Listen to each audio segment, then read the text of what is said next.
Breaking news right now. This in just moments ago. This is William J. Larson.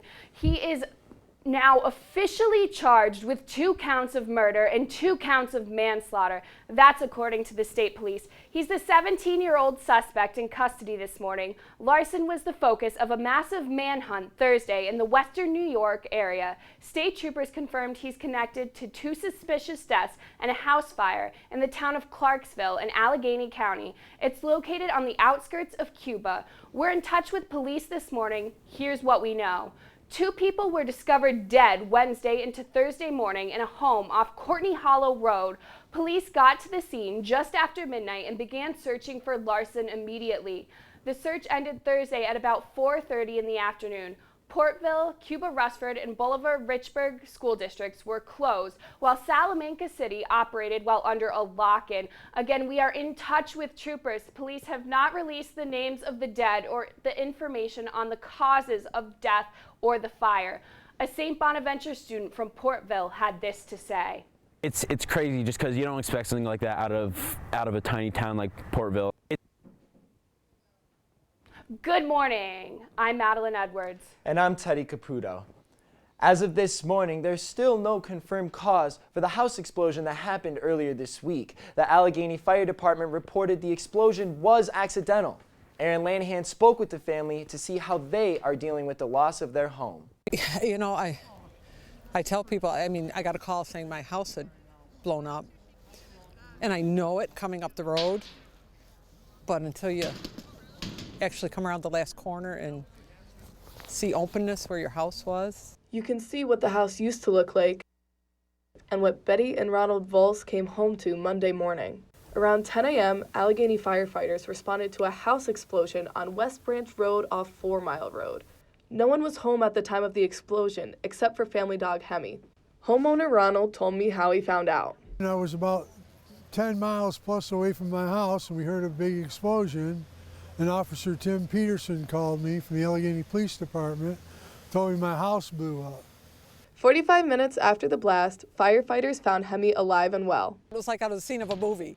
You know, they part and there's our dog in the arms of a fireman. You know, it was like, it just couldn't get any better. You know, it would just brought a little bit of sunshine to a really yucky day. Since Monday, Betty, Ronald, and their family and friends searched through the debris to see what can be recovered. You can see Betty's grandson Owen hanging out in the middle of the mess. This was the Vols' family home for 35 years. Now they're still trying to figure out whether they can rebuild or if they're going to have to move somewhere else. The family will have a better idea of their decision after seeing how much lead or other heavy metals were blown into the ground. They're sending specialists in to check the ground samples, see if the ground is contaminated. You know, there's no sense of building here, then we'll move closer to Bonaventure's where it's easy to go to the games. At the end of the day, Ronald's biggest concern was everyone's safety. It was a big relief knowing, because we know everybody was safe and we just weren't worried about, you know, the good Lord was looking out after us. Aaron Lanahan, SBU-TV, New Now Next. Betty, Ronald, and Hemi are currently staying with one of their sons in Olean. In the meantime, Michaela Hyman went to the scene to learn how the community is responding to this tragedy. Though their home was destroyed, the Vols family is relying on their optimism and support from their community to get through this difficult time. As you can see from the crowd behind me, people have been showing up all week dedicating their time to help out the family in any way that they can. One of the Vols' family friend, Larry Grigsby, has been with the family every day since the explosion. Like yesterday, we were going through the house. We were picking up their clothes and personal belongings and bins, and we've been hauling them down to Ray's and put them in his garage and just picking up. My wife's going to do some laundry for them, just whatever they need. The family said that people have been bringing them food, clothing, and offering a helping hand wherever they can. Betty told me that one thing she really hoped they would find was a large sign with the word blessed written on it. When they found the sign, it was no longer usable. However, she said that with a community like this one, she does not need a sign to remind her how blessed she is. The community outreach has just been phenomenal. Just this road alone, starting there, we had neighbors here until 7, 8 o'clock when the lights went out, doing anything they could. 30, 40 people stopping, just asking what can we do, what can we bring. The outreach that'll set you back. It gets at your heartstrings to know the community does care that much. Michaela Hyman, SBU-TV, New, Now, Next. We are still waiting to find out what caused the explosion. The SBU-TV team will bring you that information as soon as it's released. Continuing with the local news, New York State Police performed an underage drinking enforcement last Friday night in the village of Allegheny. I talked to the state police and found out the details behind the enforcement. In last Friday's underage drinking enforcement, state police confiscated 7 fake IDs in the village of Allegheny and gave each of the minors underage drinking tickets. With enrollment at St. Bonaventure growing by 18% since 2015, more underage kids are present trying to get into the bars. Bars in Allegheny, like the Burton right behind me, are very popular amongst the St. Bonaventure student body. The state police conduct underage drinking enforcements here and all over New York State throughout the year, but they do especially during the holidays because that's when the bars get the most business during the year. I talked to a bouncer in the local area about how he determines whether an ID is real or fake. The easiest way to figure out if someone's trying to use a fake ID is they're probably using a friend's ID or somebody that's not them. So that's the first thing we look for. If that first sniff doesn't come up with anything, I'll take it to the scanner, make sure that it scans. It'll pull up the information of the card. So if that information doesn't match, then we know that the ID is fake. After that point, it's kind of up to the discretion of the bouncer. If I think I can take my 2 fingers and snap it, like, that doesn't happen with real IDs. I also asked Mike if he thinks law enforcement should be stricter on kids with fake IDs. I think law enforcement cracking down is a good thing. The bar is supposed to be for people who are 21 and older. There's a certain maturity level. We don't want people coming in and thinking like it's all hell can break loose. Quiones also told me that because of the decline in house parties in Allegheny over the past few years, more underage college students try to get into the bars. And a quick update for you on the Burton sale. It's been finalized, and the new owners officially take over the business on December 13th. A group of 4 bought the Burton from the Collins family, and of the 4, 3 of them are St. Bonaventure alumni. Thursday, Olean police arrested 3 boys in connection with 3 robberies in Olean, the most recent being the Cyberstation Arcade. Police reported thousands of dollars worth of damage to arcade machines and hundreds of dollars stolen.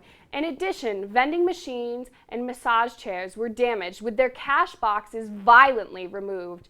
2 boys have appearances scheduled in family court, and 1 man is still awaiting arraignment. Well, you know, after all of that hard news, I'm really excited to talk about Thanksgiving because Amanda Oliver has some tips for us about how to eat healthier around the holidays. I mean, right now I have not been eating too healthy, so I definitely want to try to eat healthier for Thanksgiving, so I'm definitely going to look forward to that. Plus, we also went into Olean to see what Black Friday deals you can get this year. Stay with us. Hey, Dad. Hey, Dad. Do we have a gun? Why do you ask that, kiddo?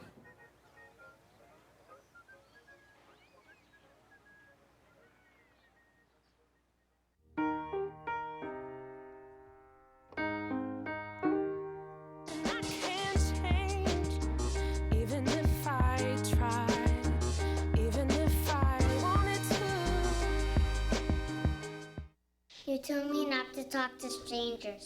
You told me not to cross the street without looking both ways. You told me not to touch the stove. You told me not to do drugs. You told me not to drink and drive. You gave me so many messages about how to stay safe. Why didn't you keep me safe by properly storing your gun?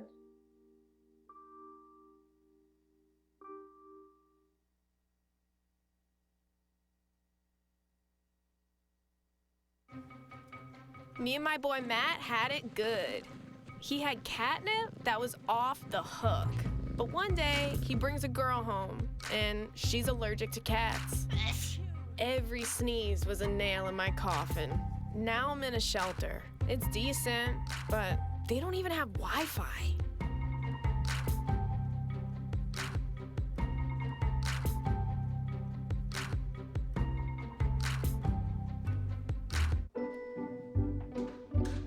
What are you looking for?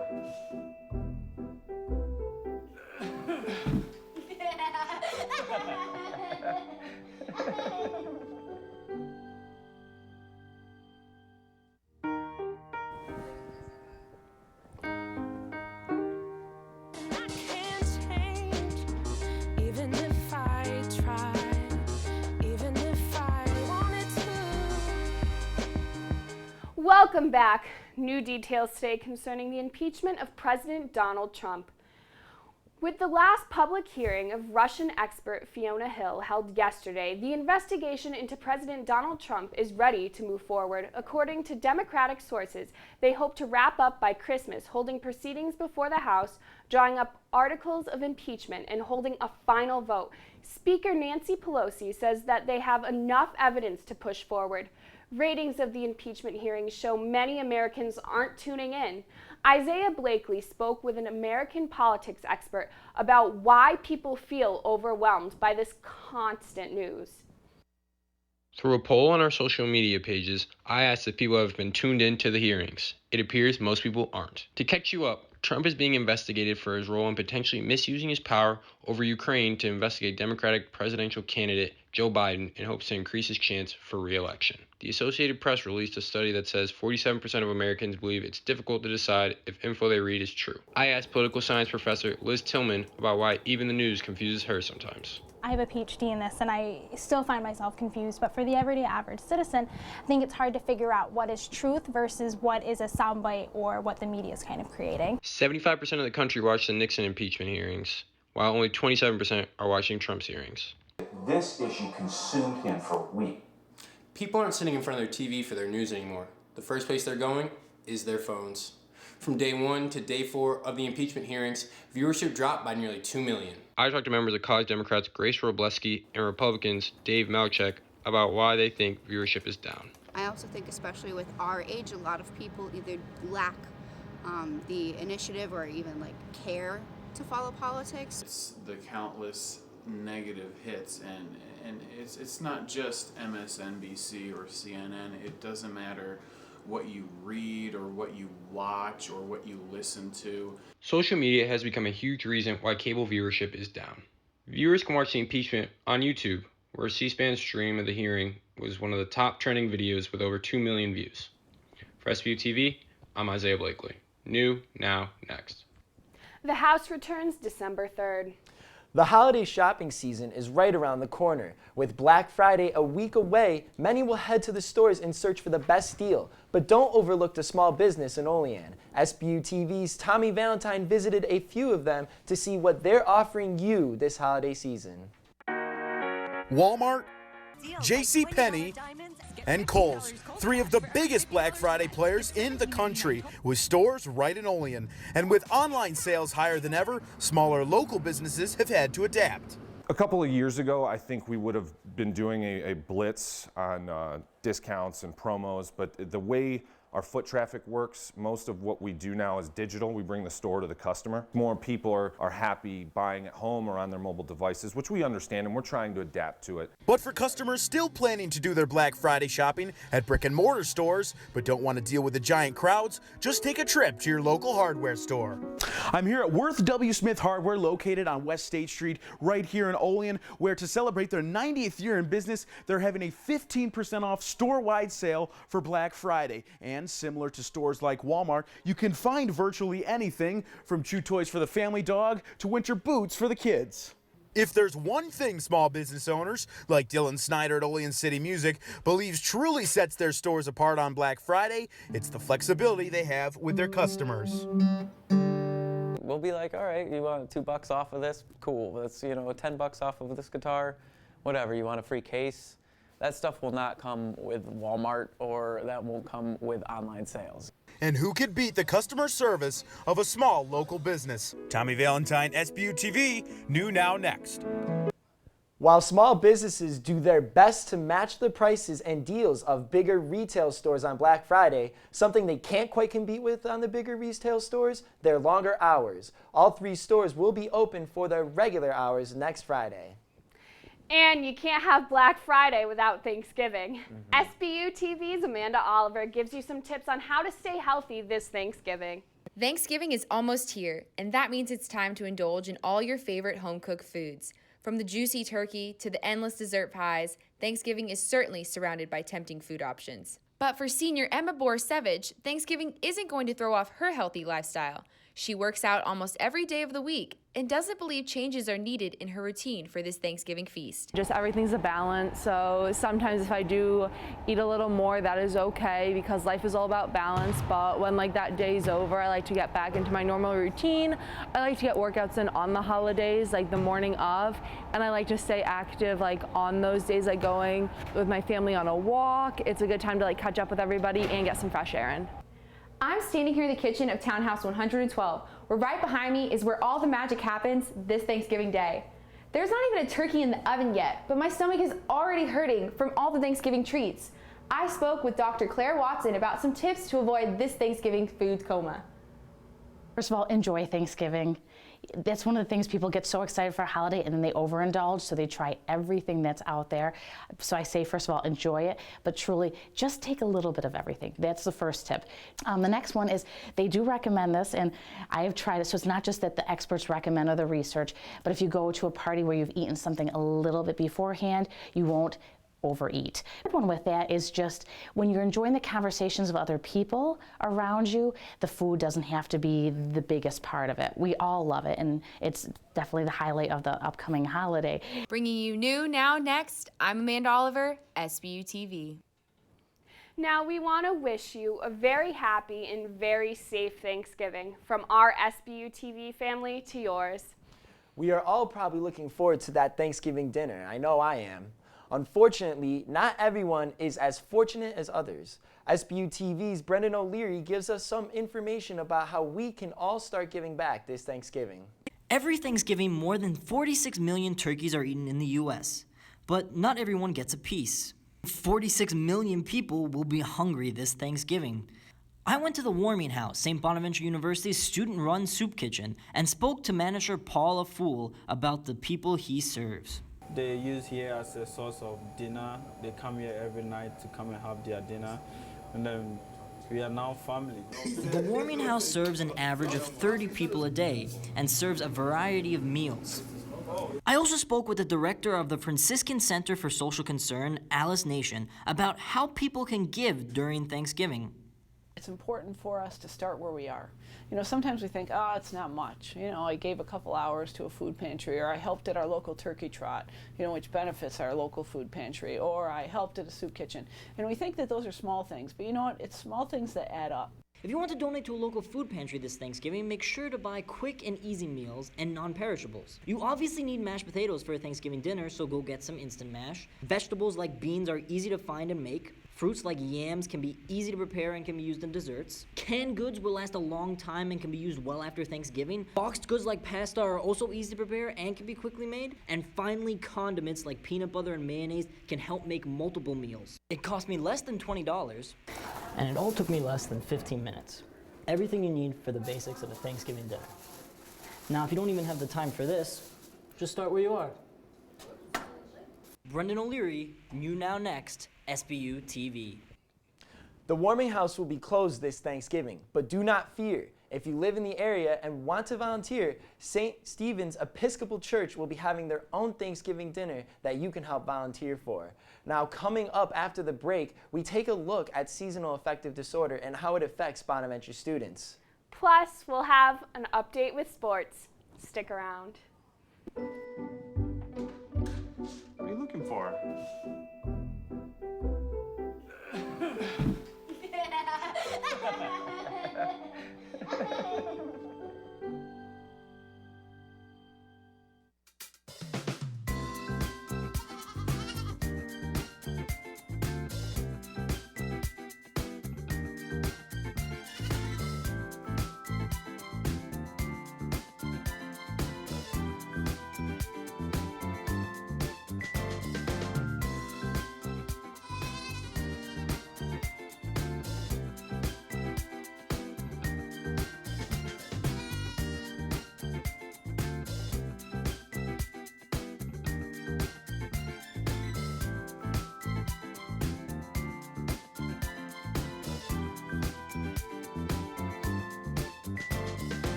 was an old woman who lived in a shoe.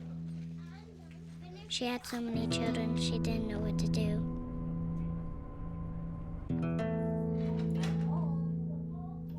She gave them some broth without any bread and kissed them all soundly and put them to bed. Hunger is a story we can end. End it at feedingamerica.org.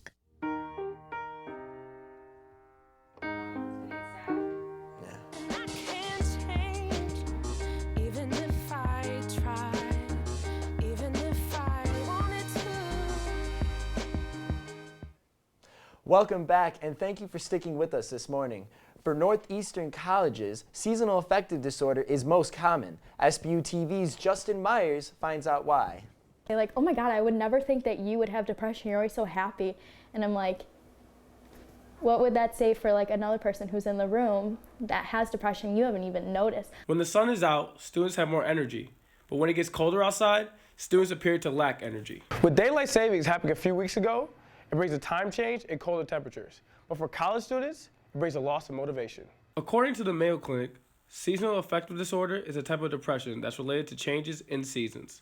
SAD begins and ends about the same times every year. I spoke with our own SBU-TV's Michaela Hyman about her depression and how she handles the seasons changing. Showing in 8th grade, and I sort of knew what it all looked like because my mom and my sister are also diagnosed with depression.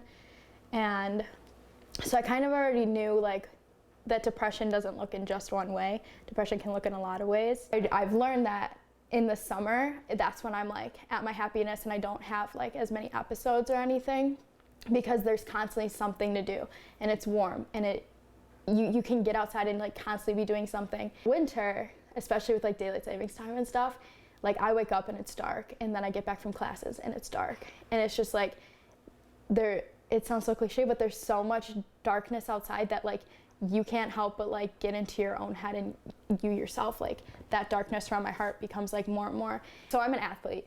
And so like sports was always like my thing to do. It's like a place where I could clear my head. And that's like one thing I always love to do. For SBU-TV, I'm Justin Myers. New, now, next. Symptoms that could be seasonal affective disorder are decreased energy level, irritability, or inability to concentrate. An outdated website leads to the question, what does St. Bonaventure do to recycle? I spoke to the company that contracts St. Bonaventure's recycling to find out. Upon personal research, I found linked on the St. Bonaventure University website information on a recycling project the university no longer takes part in. If you look on your screen, this is the error message that appeared. I reached out to Tom Issel, Chief Communications Officer at St. Bonaventure University, to inquire about the outdated information, and he wasn't aware of it. After inquiring further, he told me that no specific person is in charge of recycling.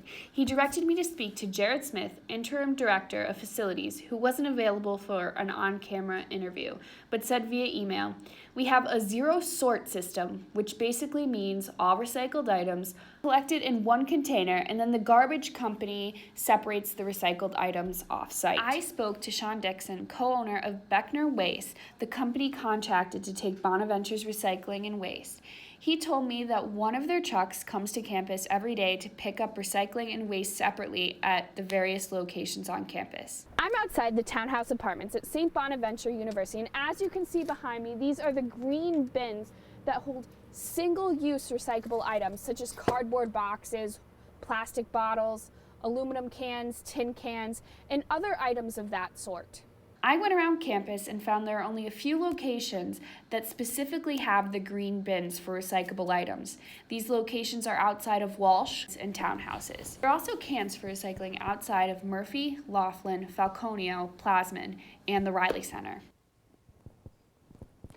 Now coming up, our sports team sat down with a freshman who traveled overseas for lacrosse. Now that sounds like so much fun. Yeah, and honestly, the sports department, they've been doing some really great hard work recently, so I'm excited to see this. We'll be back with Nick Gallo for sports. Stay tuned. There are 16 million children struggling with hunger in America. This is a serious problem, but one we can solve. Visit feedingamerica.org to help. Together we can solve hunger. Together we're feeding America.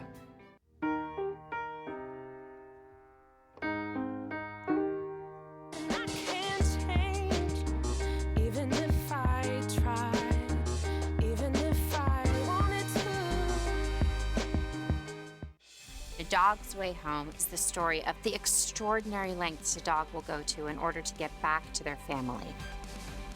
Every year, millions of dogs and cats end up in shelters and rescue groups. We found our Bella at a shelter in Tennessee. When you adopt a shelter pet, you discover they're all pure love. Adopt pure love and help a shelter pet find their way home at theshelterpetproject.org. 1 in 3 adults has pre-diabetes. 1 in 3. That means it could be you, your favorite brother, your other brother, you, your football buddy, your football buddy, you, the boss's boss. If 1 in 3 adults has pre-diabetes, that means it could be you, your barber, your barber's barber. Nice work. Thanks. You, your plumber, Breathe right into your foot. your plumber's masseuse. Yes. You, your dog walker, On your left. your cat jogger. Or you, your co-pilot, your co-pilot's co-pilot. While 1 in 3 adults has prediabetes, with early diagnosis, prediabetes can be reversed. Take the risk test at doihaveprediabetes.org to know where you stand.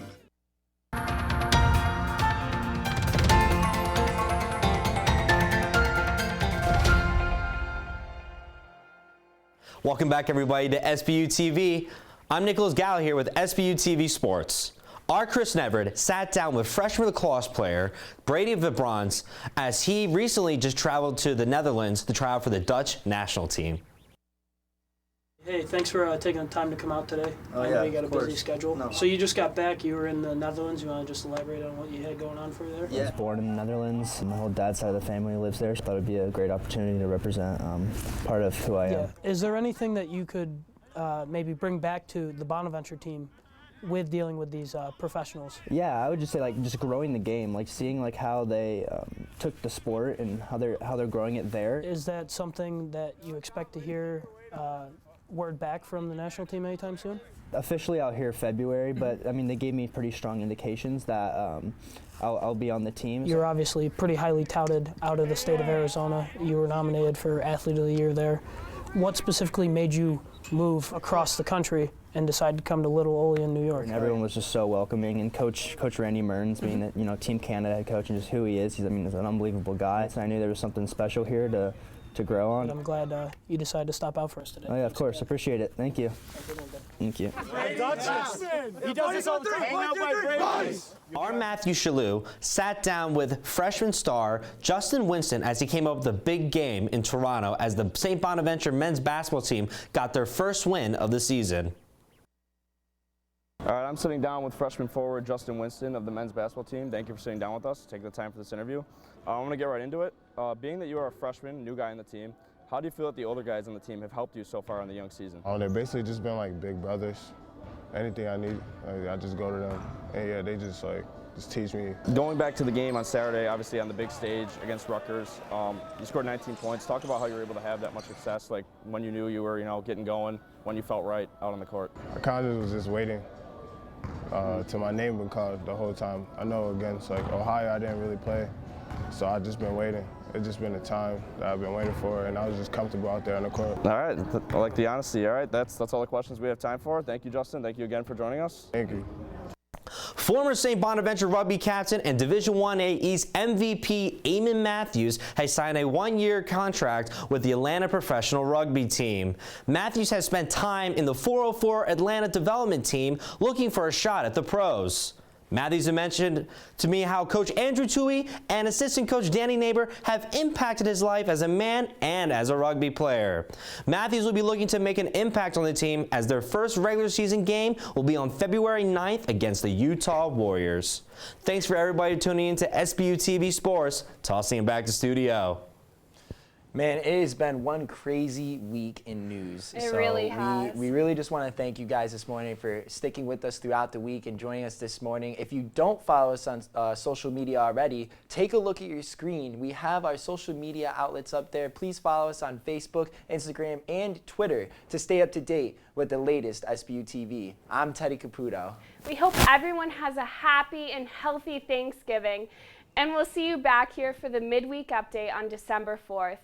I'm Madeline Edwards. Stay safe and have a great weekend.